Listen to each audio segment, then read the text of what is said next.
guess this is a more balanced game.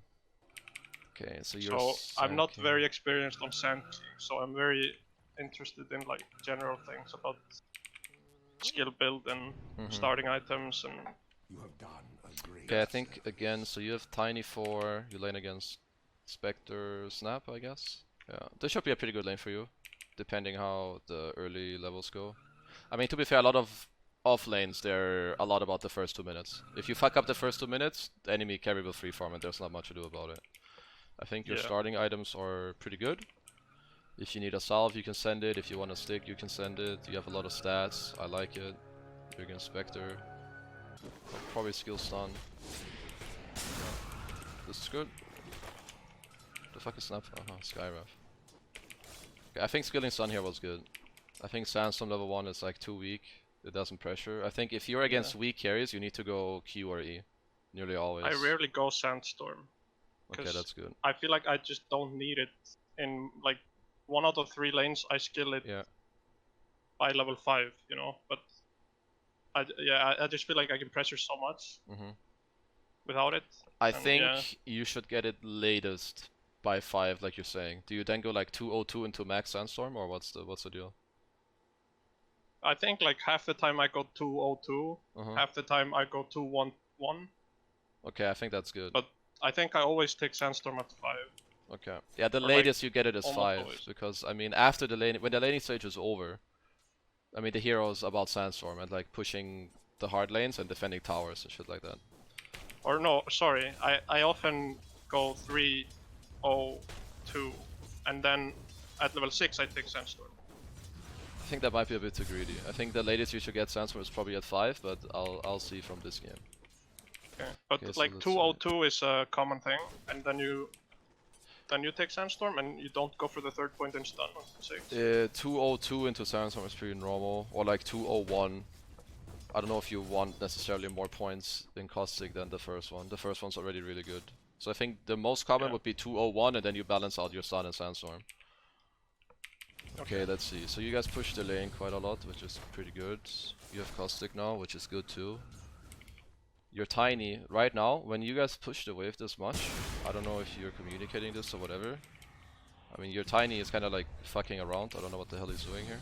What should happen when you push so much, either right now, you guys go on the sky, you see your Tiny is coming, so you can stun him pretty soon.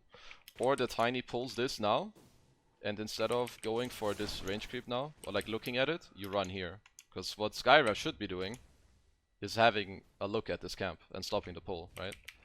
So when Sky goes here now, and you see that he's gonna stop the pull, Tiny, oh, let's see, okay, Sky backs off, whatever, shit happens. Okay, this is good enough. Like, if this guy goes here to contest, he should actually die for it. Yeah, but I realized it too late, but it turns out well. Yeah, no, it's fine, as long as the idea, whatever, is there. Jesus Christ, silence, not level 2, this is good. Spec is getting pressure, this is good. Something's wrong about this. Yeah. We cannot do that. Because this is the dream for Spectre, actually. He has no regen, half HP. We cannot allow him to farm a wave uncontested. Yeah, so when this happens, we need to connect this. Or if you feel like it's too hard to connect because you know this guy is like on you, he's actually doing a pretty good job right now, then we need to hold it out of tower so it runs into the next one. At worst, you need to trade, aka he does this and you do it here. And to be fair, if this guy stays here, he should be fucking dead. Like, he should just die right now. Avalanche, you run at him, stun, dead. Because now, not only is he farming a free wave, he will also get another free wave because he didn't pull it in tower, but you pulled it in tower. Yeah, so now I think like in my mind at this time I was justifying it because I'm pushing the wave anyway with caustic, so I was fine with pulling it into tower. It's not good enough because he just gets too much from it if you think about it.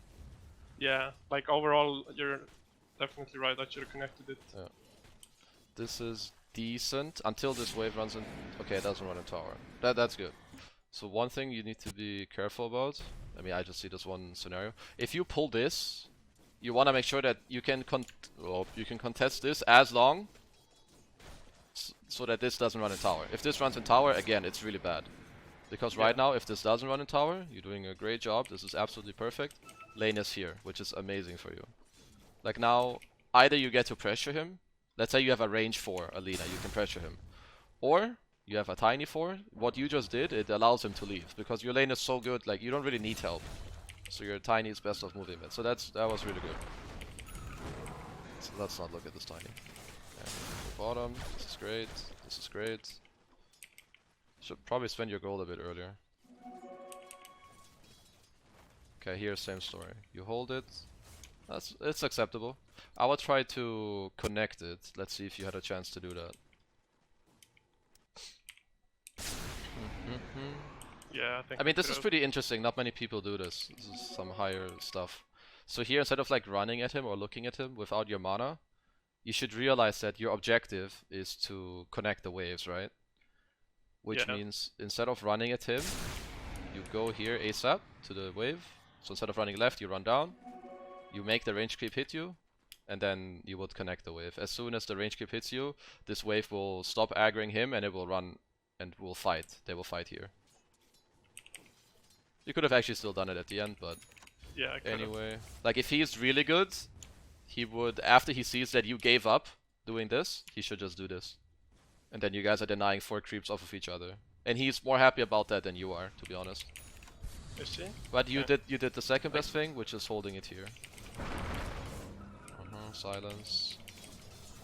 Like, how do you know when to prioritize your own XP? Like, normally I would think denying equal amount of creeps is beneficial to him because he's the carry. But I get that sometimes you have to worry about your own game because you're gonna have a lot more impact right I think the reason that you don't want to trade any at all is that he is outmatched. You have the hero matchup in this lane. Like Spectre, Sand King, you should have more CS than him.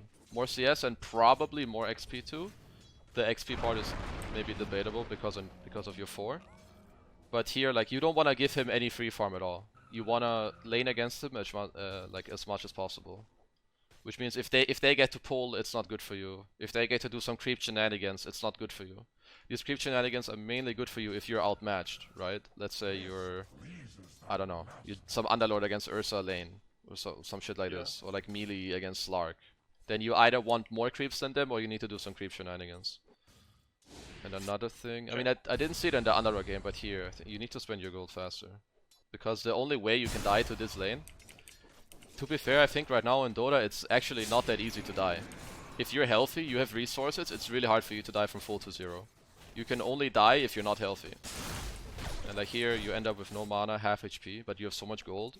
You could get Bottle, you could get Boots Raindrop, you could get Magic Wand, Windlace Raindrop, and a Salve, some shit like this. Just make sure you're healthy enough.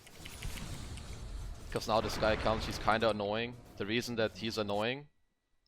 Actually, the reason he harasses you and doesn't die is because you don't have resources. If you have resources right now, instead of running away, you would run at him and kill him. Because your tiny is coming. But since you're like... I mean, this is just natural play. You have half HP, low mana, so your instinct is not to run at him, which is correct. Your instinct is to run away from concussive shot, he hits you. You get a mango, whatever. So ideally, you're like, you know, you get your items, this guy dies, this is good. Then this death doesn't happen. Or I think you do die, right? I mean, maybe you don't die, but anyway, you're not really pressuring them the way you want. Yeah, not only are you not pressuring them, they're actually the ones pressuring you.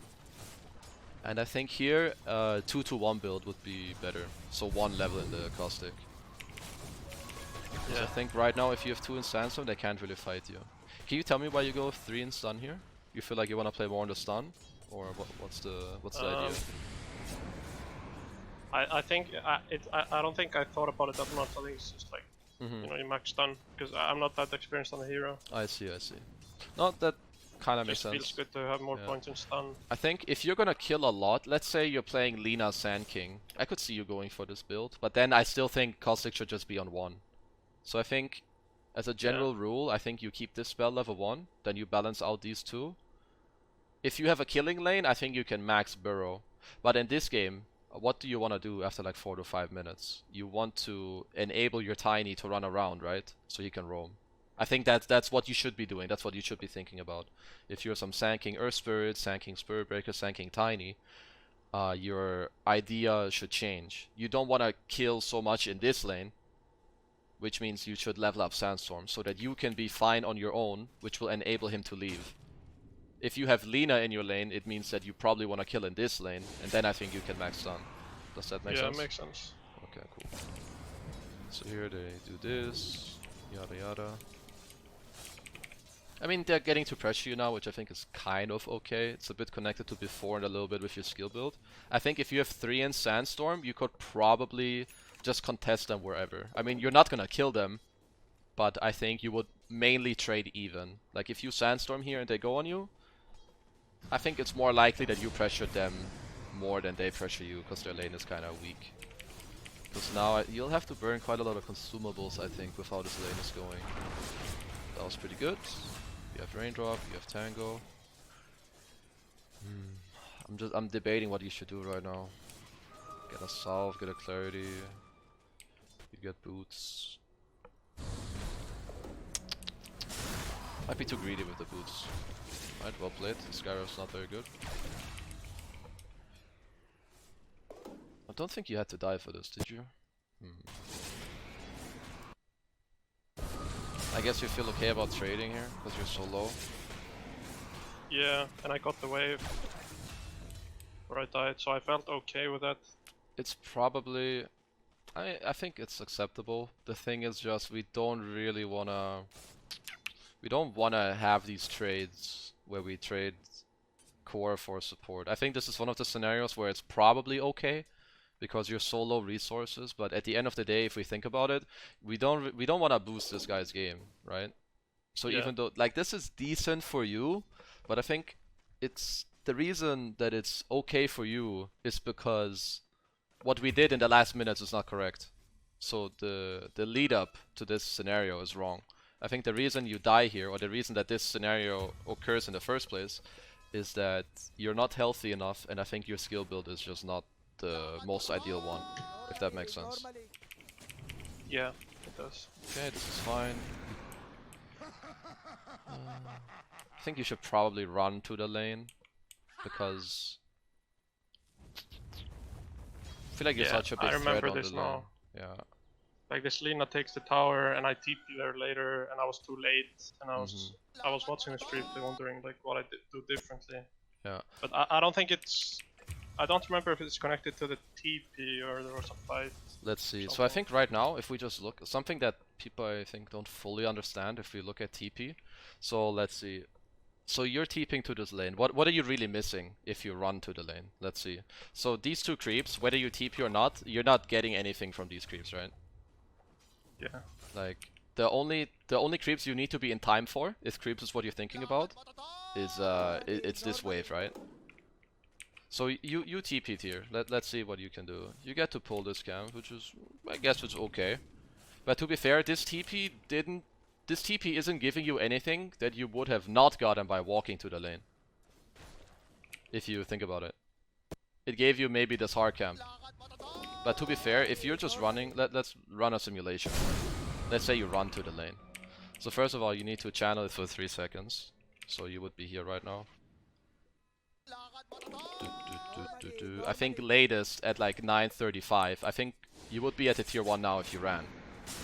Yeah. Which means the creeps would be there now. But wouldn't the creeps be at his tower though? I think I would have missed like a couple creeps of the I think you would miss 1 or 2 creeps at most. Yeah, but still I think you're right.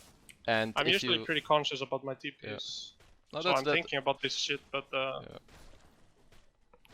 Also think about it. If you use your TP and you miss, let's say it gives you one creep, you're still losing out in gold. It costs you 90 gold if you think about it. Now. Or like eventually, I mean, you start with 3, but it's a 90 net worth loss. It's a small thing, but it has a lot to do with like defending. If your tiny goes mid, or like a good play you have, because you have this max stun build, I think you wanna look to be aggressive. Which means if you have a play like, I know it's harder to do in low MMR, but let's say you tell your tiny, go mid and stun toss back Lina. The moment your tiny runs in, you can TP anywhere here with your level 4 stun and Lina will die.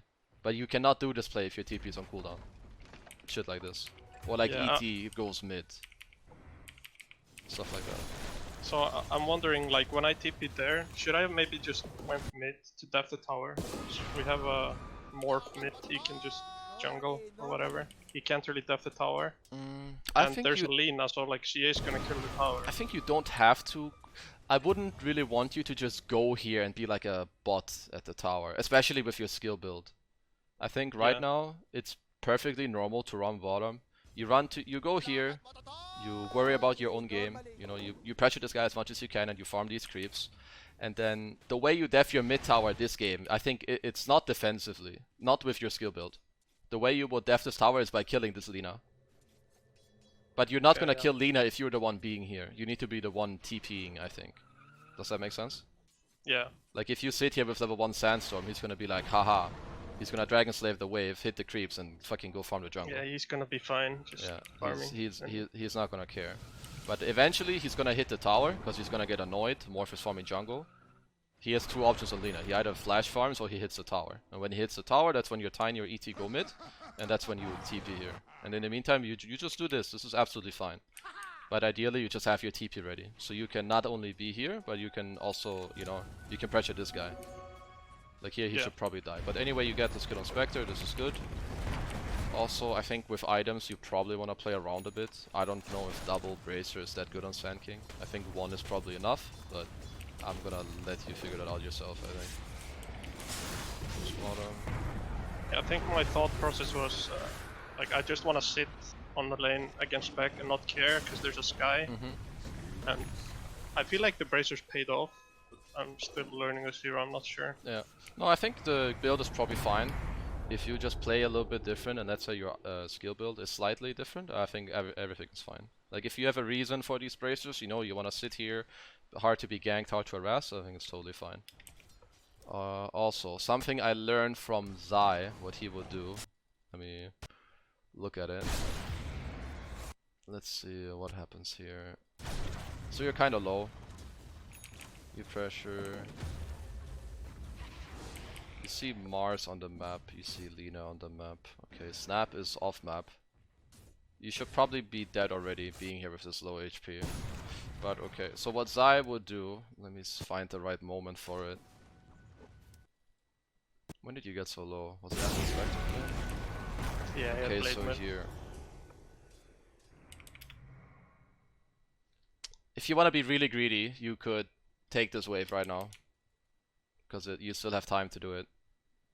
Because the thing is, if you go here now, actually the chance of you dying is way too high. Anyone should just TP and kill you. You have no Sandstorm, you barely have mana for stun.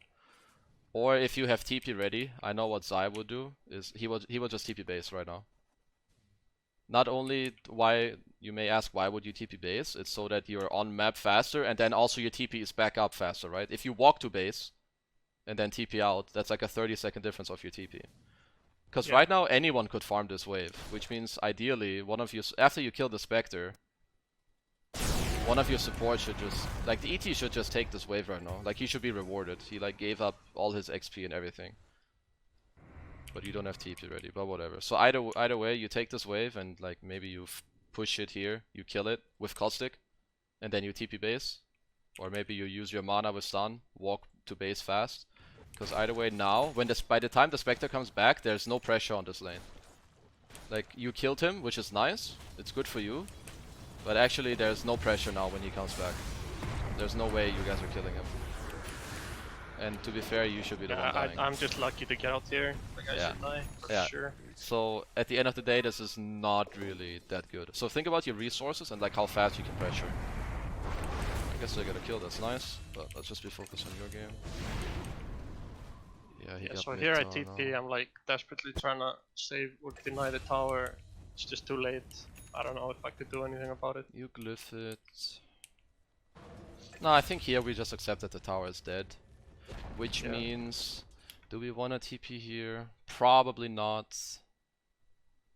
So another thing that I see people do wrong, I don't know if you ever pressure yourself or if you feel pressure to do something, but you should just try to feel like, just be chill at all times. Like this tower at this point, no matter what you do, it's gonna die. Like right now, it's not your responsibility to def it.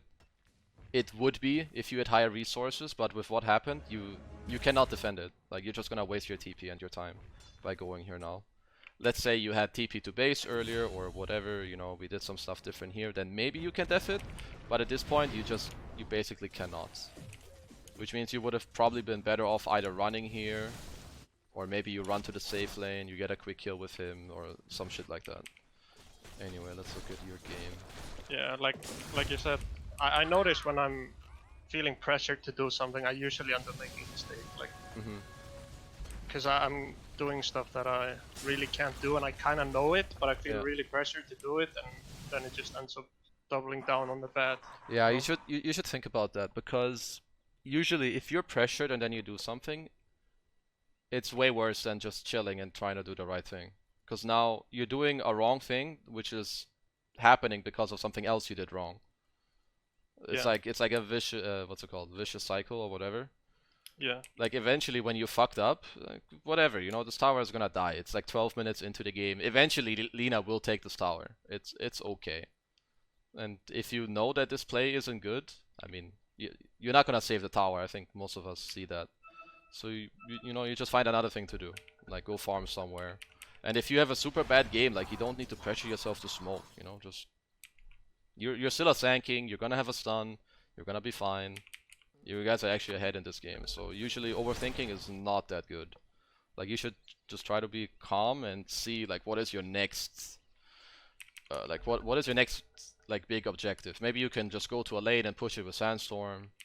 Maybe you can smoke with your Tiny and get a kill, whatever, but it should never be forced. Forced plays are generally the worst plays. Whether it's high skill Dota, low skill Dota, like, I can tell you from my own experience, it's not good. Yeah, what do you think of my hood? Like, should I rush Blink? Should I go hood? Is it... I think it's dependent on your Tiny's game. So generally the way I think about it is that, or a philosophy I have, is that you don't want to rush two blinking, you don't want to rush two blink daggers. Yeah. Or if you do rush two blink daggers, you don't want to get them at the same time. So let's say you crush bottom lane, right? Like, you're doing really fucking well. Let's say you have you have 1k more net worth. If everything goes perfect, I think you could be at 5.5k net worth. Then I think the hood is so fucking good, because then you pressure here, and even if Lina TPs, you might live, you know, like taking this tower.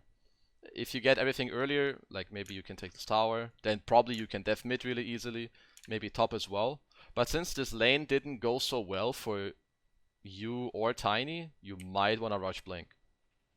But so the point I'm making is that if your lane went really well, you could be more greedy, and it also means that he will probably have his Blink earlier. Yeah. So if you both have a really good lane, I would not want you to go Blink, and same with him. So right now, I think your hood is still okay, but honestly, it would be even better. Like, maybe a casual cloak into Blink, I think. Yeah, I think it would probably be better in this game. Wait, does he have his Blink now on Tiny, or what's the deal? No. Oh yeah, maybe he does. No, he does not. So yeah, I think because he's having such a bad game, you should probably just go Cloak into Blink in this game. But if you guys, like, do really, really, really well in the lane, you know, then you can go like this one tanky item. Like, it's same with Centaur, you know. If Centaur has a really good game, you can go like Vanguard or Hood into Blink. If your game is like bad or mediocre, you probably need to rush the Blink Dagger. Because now I think your guys' game is really slow until one of you have this Blink Dagger. Yeah. So you should generally think about, like, what other heroes do you have? Do you have a Disruptor position 5? Okay, maybe you don't need to rush Blink, right? Because you can play with Glimpse. You have a Earth Spirit plus 4? Okay, you can probably go Hood into Blink. But if you're the one that has to, like, make the moves, which you likely have to make, unless he's gonna get a fast Blink, so you should base it off of your Tiny. Like, how early will he have a Blink this game? And how much can you pressure with your Hood? I think since you have max stun, rushing a Hood is probably not that smart. Max Hood will synergize a lot with, like, max Sandstorm and, like, running down lanes and sitting at towers, right? Yeah. The shit didn't feel that great. I think it's not horrible, but you would have probably been better off with Cloak Blink. That's, I think, like, the main point. Okay, so now you still need to farm. Also, Sand King is generally a hero where you wanna play on side lanes, but I guess all your cores wanna play side lanes. So I guess it's probably okay for you to be mid right now. It's just the thing is, instead of you pressuring right now and being off map, you actually have to farm creeps. Right? Because you don't have your blink yet. Like, it's fine for you to farm creeps, but the reason that it's fine for you to farm creeps is because you don't have blink. Need to make sure we remember that, because right now I think your guys' game should be a bit faster. Okay, you get silence, you get to tank, this is pretty good for you. It's not good of the enemies to go on you. Oh, that's unlucky. That still turned out good. No, this was good. You were using your tankiness well, at least. I like that. Okay, we have blink soon, we stack, we take the rune, that's nice. Okay, you have blink now. Are you communicating this? That you, like, you're getting a blink? Or, like, are you pinging it out or typing? I'm usually pretty active in communication and hubs. Okay, that's good. Another small thing that I have not seen you do it, if you want to do this combo, you blink Sandstorm Epi. Yeah, I think I do that most of the time. Okay, good. Get your Epi off, this is good, you tank spells. Whatever. Your spell usage and shit was fine there. I think your teammates fucked up. TP bottom, you push it in, you take bounty. Maybe debatable, maybe you wanna contest Roche, I don't know if ET was up, but it's not too important.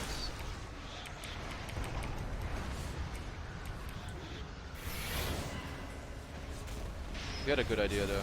Use Sandstorm so you don't get blink cancelled, yeah? Yeah, I think this jump on spec was a huge mistake though. I should jump on what you do at the end is bad, but your idea here is good. The play looks nice. You see that there's a haunt coming, you need to Sandstorm to get your blink ready. This is good. The problem is that this fucker goes on you. Yeah. I think we might win the fight by going the Lina. You need to go to the left here, yeah. Like, I realized as I blinked, like, oh no, what have I done? Yeah, yeah, we go here. You're gonna double stun these two? Yeah, you would probably double stun these two and kill them. I think the Snapple is kinda whatever right now. Yeah. Yeah. But that's okay, as long as you realize it yourself, like you see it, that's fine. Okay, that worked out, that's good. I feel like my biggest flaw is like, or it has been recently, I've been improving it, is like reading team fights and knowing what I need to do in the fights, and that's like that's a really bad thing to be bad at as a 3. Yeah, but it's one of the more like important so hard. things. I feel like it's really I'm always in hindsight like, why didn't I do that? Why didn't I do this? You know. So something that could help you probably is to think about. I mean, what makes a big difference between like really good players and just good players is that what a lot of players need to happen first is they need to fuck up once and then they realize, oh, I should be doing this. But really good players, they know that before they fuck up, right? So yeah, you mean like in a game in a game spaces? Yes. Like you need one mistake in the game through, yeah. Yeah, and then they're like, oh, we shouldn't, like, you play against some 5-man teamfight lineup, you fight them, you get team wiped, and then you're like, oh, we shouldn't fight them. But like, you know, Team Secret and shit, they're like, they know this before losing this one fight. And initiators generally, you want to think about like, what do you want to do? Maybe your objective is to just push side lanes, and then when you have good lanes, that's when you go for a kill. That's like a more basic thing. Or how do you want to play team fights? You probably want to blink stun a guy, then get into position. I mean, basically how Sand King works and Slardar and Centaur, if you stun in and die, you're gonna lose a fight. Generally, the first Sand King stun is not that important. It's like the second one, it's the third one, you know, the ones that keep the fight going. So you never want to stun in so that you're too committed and you cannot get out. If you have super much damage, let's say you have a Zeus with you, then you can probably fucking kamikaze stun in there. Why? Because the Zeus is gonna blow all his spells and it's probably too hard for them to go and kill you. Or if they do, then you'll die. But in this game, if you like blink in badly, you get arena'd or LSA stunned or some shit like that, you'll probably die. And your team needs you to stay alive and get like all these stuns off. I haven't like paid too much attention to it, but you should like think about who do you want to stun. Like, do you have a main target in this game? I would say it's probably the supports and Lina. Those are the people you should try to stun. Yeah. But if it's too far, then you cannot do it. Why? Because I mean, how's your team gonna follow up? If Nax is infested in you, then you can jump wherever you want. but it should be one of these guys.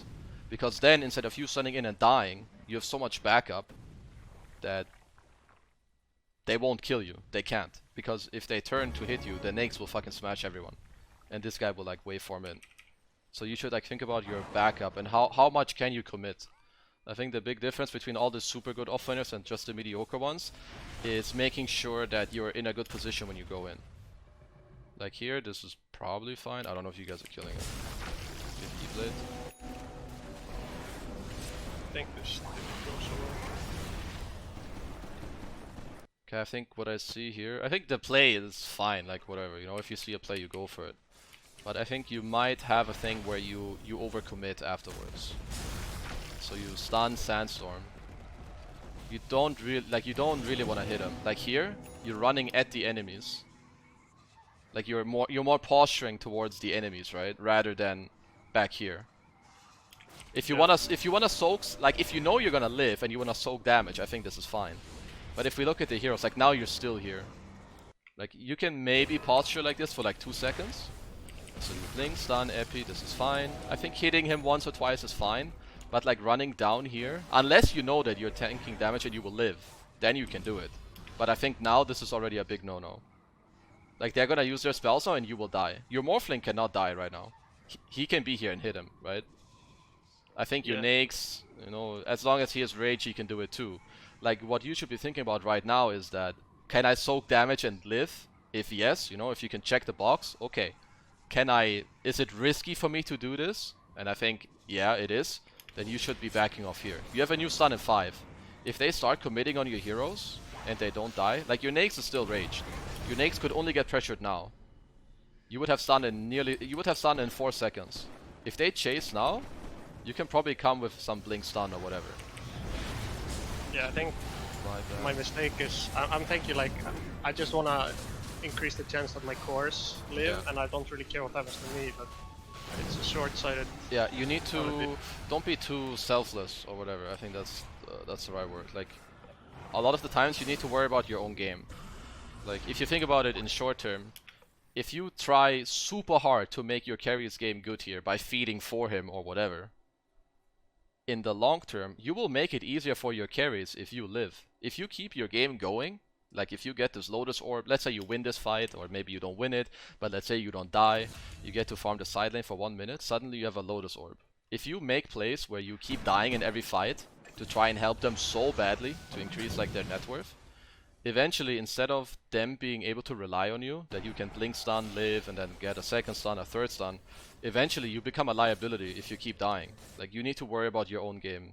Probably a little more than you do, I think. Because now like you died, and then because you made this small misplay, it might, you know, it probably influenced you to make this buyback. If you play safer, you won't die in the first place, which won't bait you to get in this situation where maybe you need to make a tough decision like this buyback. It was not good.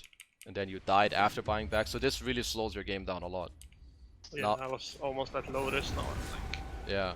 So now instead of like, I mean this will probably fuck you up if this happens to me in a game. Not that it will fuck me mentally, but this really like slows your progression down a lot.